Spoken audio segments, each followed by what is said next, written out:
So who knows where we are?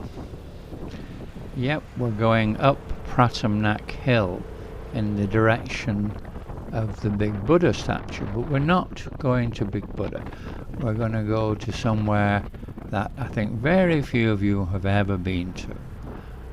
Somewhere fairly quiet. We're going to go have a chat about sponsorship or sponsoring or becoming a sponsor. And where we're going to is the exercise track or exercise road, whatever you want to call it, which is just to the left here at the top of the hill. This is sort of mid-late afternoon, and I've deliberately come now because I didn't want too many people. If you come when it starts to get cooler, and it gets a bit busy here. Okay. So this is where we're parking up, and this is the beginning of the track, right in front. So we'll have a good discussion now, or a chat, whatever you want to call it.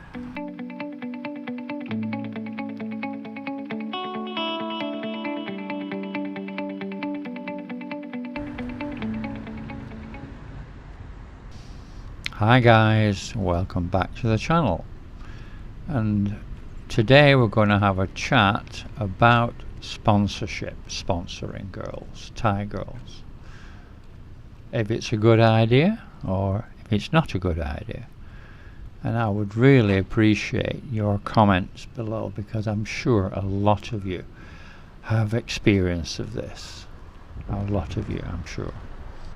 But just before we start, please let me remind you to subscribe and like and share and ring the notification bell. And also thank you so much to you generous guys out there who have already bought me a coffee. It helps support the channel, it really does. And if you would like to support the channel, please just go down to the description box below, click the coffee link, and you can buy me a coffee. Thanks a lot. So just briefly, for people who are not aware of all this, what is sponsorship? What is becoming a sponsor? Basically, it's always traditionally been that a foreigner would come to Thailand and would meet a Thai girl and stay for the holiday for a week or two, spend as much time as possible with the girl because he liked her so much, and then would go home. So after 10 days, a week, whatever, 2 weeks or a month or something, he would go home and then keep in touch via used to be by telephone, obviously now it's by WhatsApp or Line, which is a popular app here in Thailand, and used to be Skype, but I don't think people use that so much now. And they'd keep in touch, and generally what happens is that the girl will make some sort of excuse to say that she needs some money for this or that. I mean, the joke used to be, the buffalo is sick and we need to pay for the vet, so we don't have the money and the buffalo will die. No, it's not dead, that cat.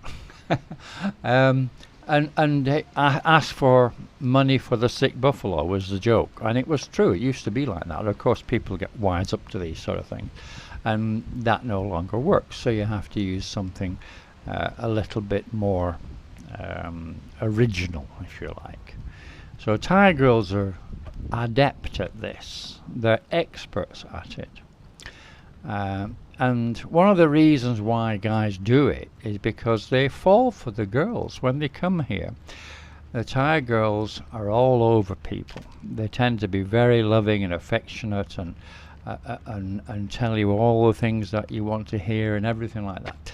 And guys fall for it because they don't get that in their country at all, especially if the guy is older. Much more if the guy is older. And what happens is that the guy falls for the girl, they keep in touch, she asks him for money, just a small amount usually, say for food or to help pay the rent, which might make 2,000 baht, 3,000 baht, whatever. And this becomes a regular thing.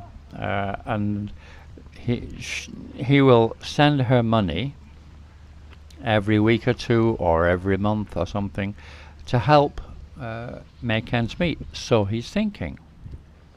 Now then, the question is, what is the truth? And I know for a fact, because I've lived here, I've come since the last millennium. I've been coming here since '99, and I've lived here for going on 9 years now, and I know what happens. And these girls have the same relationship with several men. They have several sponsors, not one. Each one thinks they're the only one, but that's not the case at all. The more attractive the girl is, the more sponsors she will have. I remember one girl a long time ago. I met her, and I'd got to know her well, and she had about 8 sponsors, and each one thought they were the only one, and they were all sending money. The girl didn't need to work at all. She had plenty of money coming in all the time.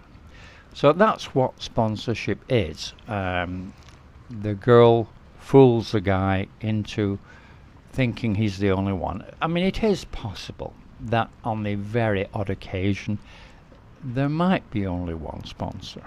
But that would only be the case with a guy who was willing to part with money very easily, and the girl didn't need to chase any other sponsors. She had got enough money off one guy.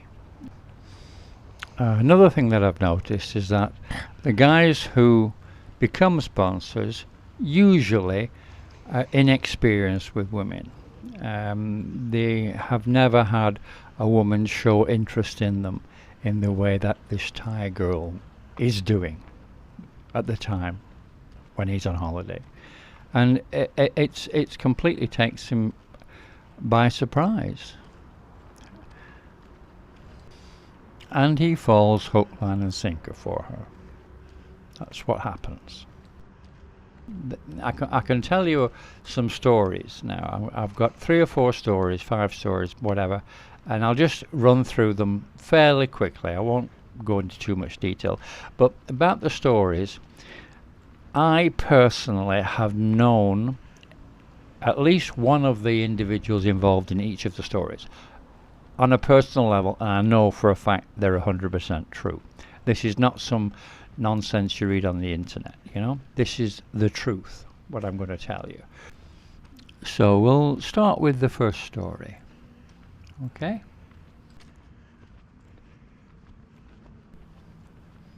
I won't use any actual names. I'll just refer to him as the English guy and the Thai girl. So the English guy is older. He's 62, never been married, not much experience with women really, and came to Thailand 2 years ago for the very first time. The girl had 2 years ago again had come down from Isan to try to make some extra money, and was working as a freelancer, and they got on quite well together. She could see he was well heeled. He has several properties and he rents out, so he has money to spend, no problem. She is very attractive. I would put her at an 8+, and 2 years ago she had just turned 30. Oh, by the way, while we're talking about this, there is a formula, I don't know if you're aware of it, that some people use about the sponsorship ages. Generally, the girl is half of the man's age plus 7. And if you work that out, you'll find that it works for nearly everybody. Just a little additional thing. Anyway, he went home, and he has since then, for the last 2 years, has sent her money every month. He's bought her land, he's bought her car, he's bought many things.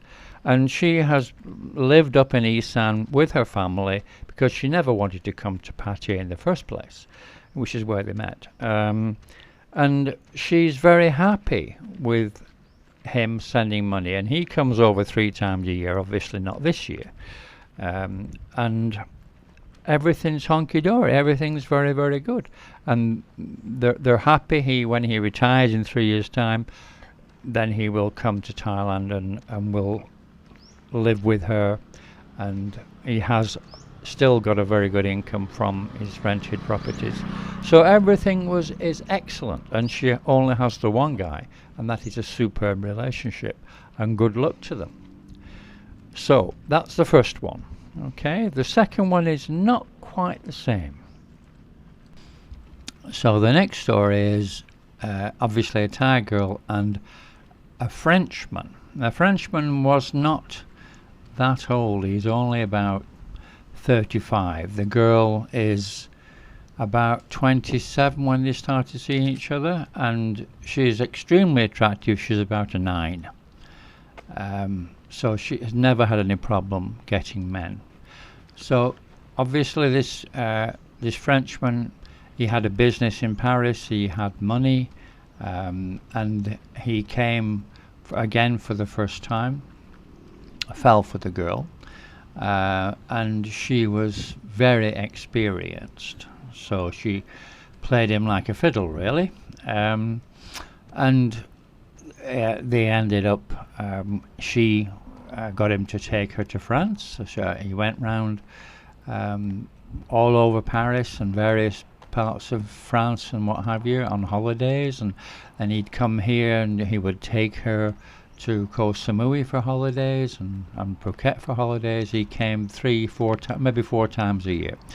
And in the meantime, when he went home, she'd be working freelance, but lying to him and saying she'd gone home, or she'd go home, then she'd come back to Pattaya, and because she enjoyed the life, she enjoyed the crazy lifestyle.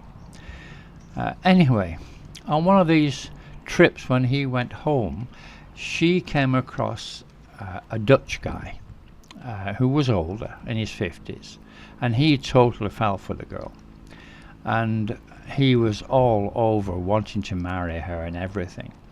So she decided that she would trick him, and she arranged for a marriage. But in Thailand, you're probably not aware of this, but they have what they call like faux or fake marriages, and everything is the same. They have the ceremony, they have the guests, they have everything, but they don't have a certificate, so they're not actually married.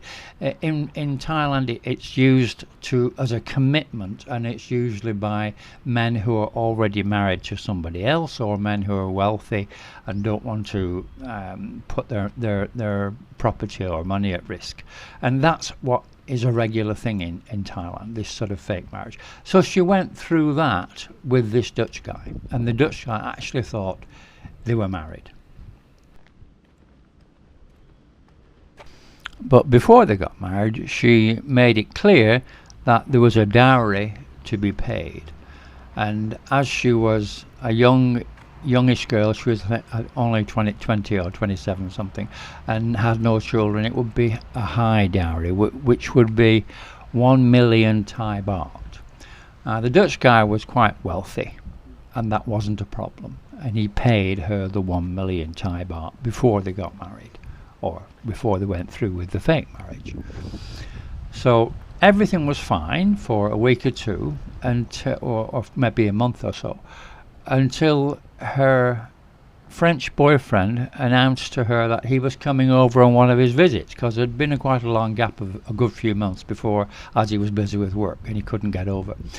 And she said, okay, fine, we'll meet as usual at the airport. So when the day came, she went to the airport, met her French boyfriend, and he hired a car at the airport to take her down to Hua Hin, then down for a run down south. And when she was in the car, she got on her phone online on a video call to her fake husband and said, oh, by the way, I'm leaving you, and I'm with my new boyfriend, or my original boyfriend, it was, and thank you for the 1 million baht and goodbye. And then she told the French boyfriend about the story, who was not terribly happy about it, I can tell you. I spoke to him about it and he was not happy. In fact, in the end, it ended up breaking them up, and they're now no longer together. But that sort of thing can happen, okay? I'll tell you another quick one. This was a girl who met a guy when she was working freelance, and the guy used to go home and used to call her regularly and said, you know, can you stop working in the bar? And she said, yes, okay, we'll stop working in the bar. I'll go work at 7-Eleven because I have a friend who works there.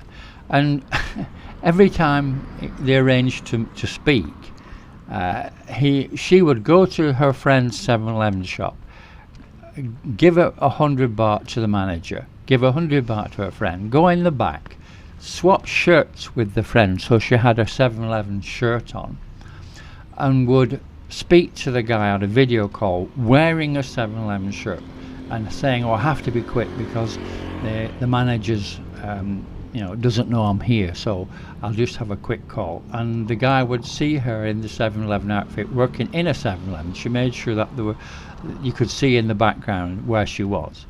And then after the call was finished, she'd change clothes with her friend, put her going out clothes back on, and shoot off to insomnia. And she got away with that for ages, until one time the guy came unannounced and called her out.